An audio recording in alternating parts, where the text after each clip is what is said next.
Good morning again, and welcome to What Have I Just Read with Alison, with Michael, with Malcolm. And with the jingle.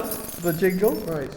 So Exodus 32, starting to read at verse 15. So is this the first time Moses appears with the tablets? Is it Malcolm? I think it is, isn't it? Because he breaks them at the end of this bit. He does. He comes down, and everything's not. Things have already gone wrong by the time he's come down to the bottom of the mountain. Yeah. I mean, we've been told that God's written these tablets and given them to Moses, but yes, I think this is the first time He appears. He appears with them. And then actually, before anything's even happened, they're already at the bottom of the mountain, and they're broken. Yes. Yes. It's interesting how Joshua says it's not the sound, he says it's the sound of war, but it's not the sound of victors nor the sound of losers. Yes. There's obviously a different sound for these, well, there is a different sound, wouldn't there be, for these two things, but it's the sound of revelers. Yeah, I did like that. Yes. Again, back to the whole idea of sound being an important thing. Yeah. Because we had the whole thing of Aaron putting his clothes on, and there was the sound element of the things dangling from the bottom of his So ephod, or that's whatever it's interesting, called. isn't it? Yeah, another, yeah. And the other thing is I love it when Aaron says, Moses is saying, so, what have you been up to? Why did you do this terrible thing to people? And then Aaron says, oh, but they said to me. Doesn't that sound like Genesis and Garden of Eden again? So, not my fault. And the other thing, Yes, I love she it, made me. and the other is, he said, so I got all their gold and we threw it in the fire, and out came this calf. Yes, exactly. Yes, It's a completely different story from yesterday, isn't it? Where they formed it into a calf and formed it into something. Yeah, Yes, he I makes like it. that. He takes the blame away from himself completely, doesn't he? I do like that. And lo and behold, what should pop out but a calf? What a surprise. Yes. Yeah.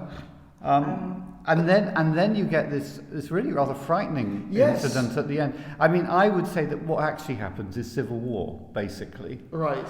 And there are the people who are for Moses and the people who are against Moses. Right. And that's really what's happening here. And so Moses says to, okay, the people who are for him, who happen to be the Levites, who are part of the same family as Aaron, Yeah. they sort of gather round, and basically there's civil war as a result of this. Because it's a really gruesome passage, Yeah. isn't it? Like 3,000 people are dead. It's grim. It's like kill your brother, kill your friend, kill your neighbour. It's like, whoa, this is an angry passage, sort of God full of It is an angry passage, and again, even right at the end, there's that sort of talk of the anger. When God says to Moses, "Lead these people," but there will be a time when the day comes for punishment. I'll punish them for their sin. Right. And we're told that. I mean, in the New Testament, it says, God was not pleased with this generation, and they wandered in the wilderness for 40 years, and they died, and it was their descendants, their children, who then went into the promised land. Right. Because I often wonder reading passages like this, how much of it is really actually the physical act of war and killing, or how much of it is sort of being sort of discarded or thrown out. And as you said, they get tossed out of the tribe, and they end up just wandering in the wilderness, basically lost, and eventually die because they're sort of on their own. Is some of this a sort of a metaphor for killing?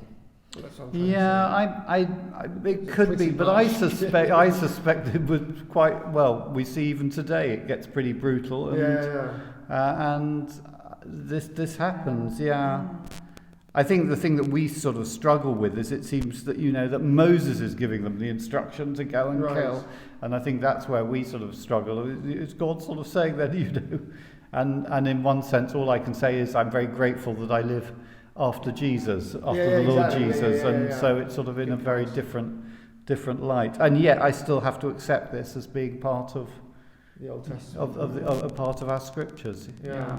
And then it's also interesting because you just had a tablet that says "Do not kill." Yes. Kill your brother, your friend, and your neighbour. But Moses is trying to make atonement here, so this is interesting, isn't it? Moses saying, I'll make atonement for your sin. I don't know if this is whether it's the first time of somebody saying, I will make atonement. Right, yeah. That's interesting. So these are concepts of that, these people that sinned. Yeah, true. But anyway, we'll see. Difficult. Yes. But now I will go up to the Lord. Perhaps I can make it. Yes, I can make atonement for your sin. Yeah. So again, you do get that glimpse of hope, don't you? That is there. Yeah. If you will not forgive their sin, blot me out of your book. In other words, So take is me that- rather than them. Right. So is that sense? I think you mentioned that yesterday, Mike, about Moses saying, "I will take." Yeah, I will right. Take on their sin instead, which it's maybe Interceding on their behalf. Yeah. And But he's not actually Echoes dying. of He's what not Jesus actually dying does. for them because that's what Jesus said to Yeah, us. yeah. Let's move on. And then Luke 3 and John the Baptist coming out. And lots of difficult names. You did so well, Mike. You did so well. It sounds like parts of the body, doesn't it? Your Ituria and your Trachonitis and your Yes, exactly. and your Lysanias, wherever your Lysanias is. That's very true. He's preparing the way, isn't he? He's and I love that thing of right at the end when he says, don't taxes don't take any more than prescribed. Soldiers don't extort money. Everyone just, if you've got two coats, share one. Don't use your power for Abuse yourself. it. Don't Yeah. abuse it. Yeah. And share and be generous. And I mean, this reminds me of the icon of the baptism of John, where of Jesus, where John is there, and quite often there's on the side there's a tree, and sometimes you'll see a little axe hanging up beside the tree. So. My favourite sentence: "Don't take more than you should." Yeah, Vera, good one. Yes. Vera's always full of good observations. Thanks, Vera. Thanks, Vera. Great. So And And also, and I do like this bit. John says, "You brood of vipers." And I love it. He's quite sort of. He's very straight, isn't straightforward. It's like you guys. Yeah. Great. Excellent. Yeah. Lovely. Thank you.